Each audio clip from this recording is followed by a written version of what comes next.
Chinese बहू। हे भगवान, फिर से यह कोरोना नाम का राक्षस जाग गया। इस बार तो ड्रैगन के मुंह से मौत बरस रही है। सही बोल रही है माँ जी, मुझे तो अब शर्म ही आती है कि मैं चाइना से हूँ। न जाने क्या क्या खाती हैं, कैसी कैसी बीमारी फैलाती हैं। अरे बहू, लेकिन वहीं से तो तू भी आई है ना मेरी लाडो। तू तो अंडा भी नहीं खाती। माँ जी, अच्छा खासा सब ठीक हो गया था, लेकिन पता नहीं कैसे ये फिर निकल कर आ गया। काश चाइना वालों को थोड़ी सी और अकल होती तो आज हम लोगों से अपने यूं जुदा ना हो रहे होते। कोरोना की नई लहर से देश में हो रही मौतों और घर में बंद रहने के कारण हमारी चाइनीज बहू बहुत दुखी होती है। उसे लगता है कि भारत में जो कुछ भी हो रहा है वो उसी के कारण हो रहा है। अब हमारी चाइनीज बहू परेशान सी रहने लगी। अरे क्या बात है मेरी चाइनीज गुड़िया, आज तू एक्सरसाइज नहीं करेगी? अरे ना तो तूने जूस पिया है। क्या हो गया लाडो? कुछ नहीं मम्मी जी, बस अच्छा नहीं लग रहा। लोग मर रहे हैं और मैं जूस पीऊं। माँ जी, चाइना से आई ये महामारी और मैं भी तो चाइना से ही आई ना। अरे अरे बेटा, ऐसा ना सोच। सास पूरी कोशिश करती कि वो चाइनीज बहू को समझाए कि इस बीमारी के लिए वो खुद को दोषी ना समझे, लेकिन माँ जी, मैं आज खाना नहीं खाऊंगी। अब सबका खाना बना दिया है। मैं कमरे में जा रही हूँ, प्लीज डिस्टर्ब मत करना। सास ने अपनी हंसती खेलती बहू का ये रूप तो कभी देखा नहीं था, लेकिन करती भी तो क्या। अगले दिन सुबह सुबह, अरे ये पूरे घर से स्वादिष्ट खाने की महक आ रही है। ये कौन है जो चाय बनने के वक्त लंच बनाकर तैयार कर रहा है? वो किचन में आती है जहाँ चाइनीज बहू ने शुद्ध वैष्णव खाना तैयार कर रखा था। अरे बहू, सोई नहीं क्या जो इस वक्त इतने प्रकार का खाना बना लिया? हाँ हाँ माँ जी, क्या करे, जब दिल में बोझ हो तो नींद नहीं आती। तभी तो मैंने सोचा मैं गरीब और जरूरतमंद लोगों को खाना पहुंचा दूंगी। वो ढेर सारा खाना रोज बनाती और गरीब और बेसहारा लोगों में बांटती। क्या कर रही है बहू? कितने दिनों से देख रही हूँ तू अच्छे से सोती भी नहीं है। क्यों कर रही है लाडो? क्या करूं माँ जी, मेरे देश के लोग जीवन की लड़ाई लड़ रहे हैं और मैं सो जाऊं, मुझसे नहीं होता। एक दिन चाइनीज बहू पीपीटी किट पहनकर खड़ी होती है। अरे ये क्या बेटा, खाना देने जा रही है या लड़ाई लड़ने?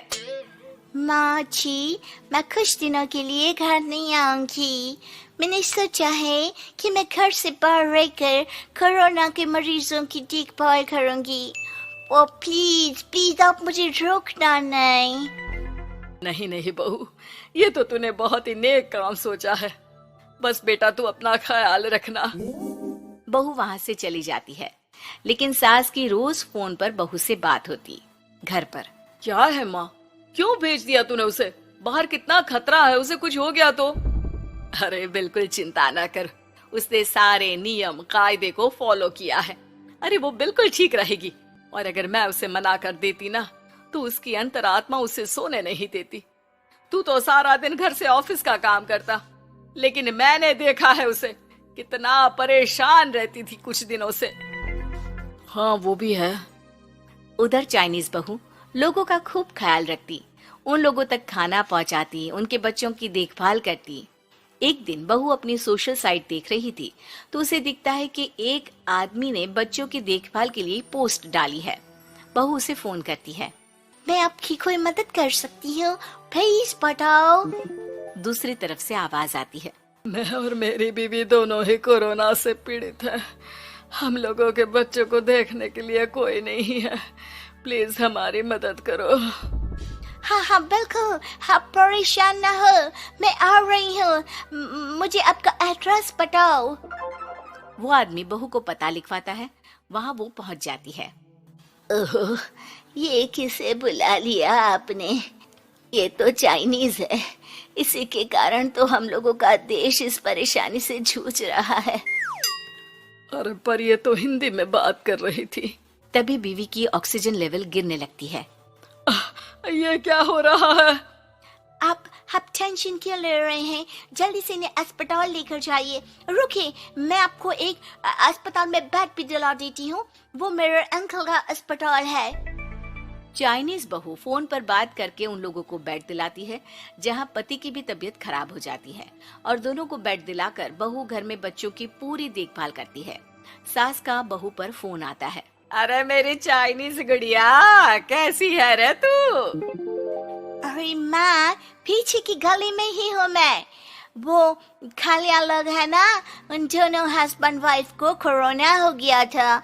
मैंने उन लोगों को श्रीवास्तव अंकल के अस्पताल में भर्ती करवा दिया है और अब मैं माँ जी उन दोनों बच्चों का ख्याल रख रही हूँ। अरे जीती रे बेटा, कोई जरूरत हो तो बता देना।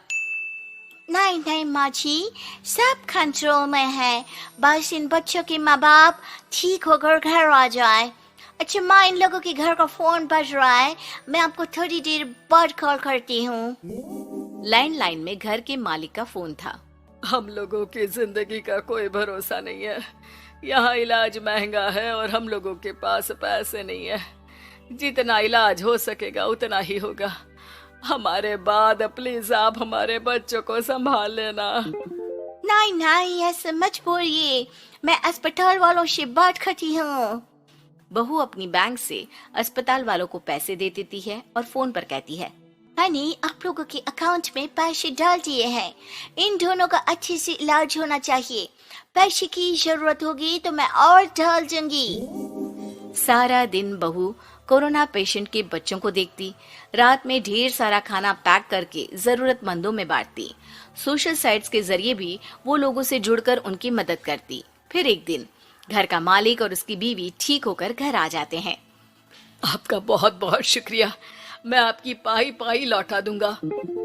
भाई नहीं, पैसा दिया था, लेकिन वो जब आप बिल्कुल ठीक हो जाना तो क्षमा कर दे देना, कोई बात नहीं। दोनों पति पत्नी चाइनीज बहू का शुक्रिया अदा करते हैं। आप तो हम लोगों के लिए भगवान की तरह है, आपका बहुत बहुत शुक्रिया। चाइनीज बहू बहुत खुश हो जाती है। वो घर आकर सास को पूरी बात बताती है। देख मेरी चाइनीज गुड़िया, तुझे चाइना का होने पर अफसोस था ना, लेकिन तूने सच्चे दिल से लोगों की सेवा करके ये बता दिया कि बेटी कहीं की भी क्यों ना हो, ससुराल आकर वो ससुराल के रंग में ही रंग जाती है। अब तो तू मेरी भारतीय बहू है। हाँ।